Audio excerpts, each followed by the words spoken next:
जय श्री कृष्णा दोस्तों। गीता के तीसरे अध्याय में श्री कृष्ण ने कर्म योग का संदेश दिया है। कर्म करो, फल की चिंता मत करो। और चौथे अध्याय में ही उस कर्म के पीछे छुपे ज्ञान का रहस्य बताते हैं। यह अध्याय है ज्ञान योग, ज्ञानी कर्म और ज्ञान का संगम। यहाँ भगवान स्वयं अपने अवतार, कर्म और सच्चे ज्ञान की महिमा का उद्घाटन करते हैं। श्री कृष्ण अर्जुन से कहते हैं, मैंने यह योग सूर्यदेव विवस्वान को कहा, विवस्वान ने मनु को और मनु ने इक्ष्वाकु को। अर्जुन चकित होकर पूछते हैं, हे श्री कृष्ण, आप तो अभी जन्मे हैं, फिर आपने सूर्य को यह ज्ञान कैसे दिया? श्री कृष्ण मुस्कुराकर कहते हैं, अर्जुन, तू और मैं अनेक जन्मों से गुजरे हैं। तू नहीं जानता, पर मैं जानता हूँ। जब जब धर्म की हानि होती है और अधर्म बढ़ता है, तब तब मैं अवतार लेता हूँ। श्री कृष्ण कहते हैं, धर्म की स्थापना के लिए, सज्जनों की रक्षा के लिए और दुष्टों के विनाश के लिए मैं युग युग में आता हूँ। दोस्तों, यही वो वचन है जो आज भी हमारे दिल में जोश और श्रद्धा भर देता है। हर युग में जब अंधकार बढ़ता है, तब कोई कृष्ण, कोई प्रकाश जरूर जन्म लेता है। भगवान का अवतार सिर्फ किसी समय का चमत्कार नहीं, बल्कि एक आध्यात्मिक संदेश है। हर आत्मा में ईश्वर का अंश है और जब वह जागता है तो परिवर्तन होता है।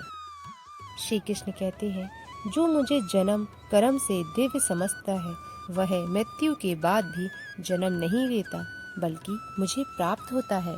मतलब, जो अपने जीवन के हर कर्म को ईश्वर सेवा समझकर करता है, वह मुक्त हो जाता है। आज अगर हम अपने कर्म को भगवान को समर्पित कर दें, तो हमारा हर कर्म पूजा बन जाएगा, हर संघर्ष तपस्या बन जाएगा और हर सफलता प्रसाद बन जाएगी। अर्जुन से श्री कृष्ण कहते हैं, सिर्फ कर्म या सिर्फ ज्ञान से नहीं, कर्म में ज्ञान का भाव लाकर ही मुक्ति मिलती है। कर्म और ज्ञान दोनों जरूरी है। ज्ञान बिना कर्म अधूरा है और कर्म बिना ज्ञान अंधा है। जैसे अगर कोई व्यक्ति पूजा करता है पर समझता नहीं क्यों कर रहा है, तो वो कर्म है बिना ज्ञान के। लेकिन अगर कोई व्यक्ति हर काम को ईश्वर सेवा समझकर करता है, तो वही सच्चा ज्ञान योग है। श्री कृष्ण कहते हैं, जिसे सच्चा ज्ञान मिल जाता है, उसके सारे कर्म अग्नि में जल जाते हैं।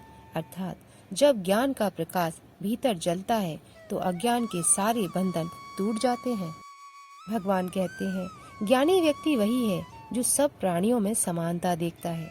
चाहे ब्राह्मण हो, गाय हो, कुत्ता हो या चंडाल, सब में एक ही आत्मा को देखता है। यही है असली भक्ति, दूसरों में ईश्वर को देखना।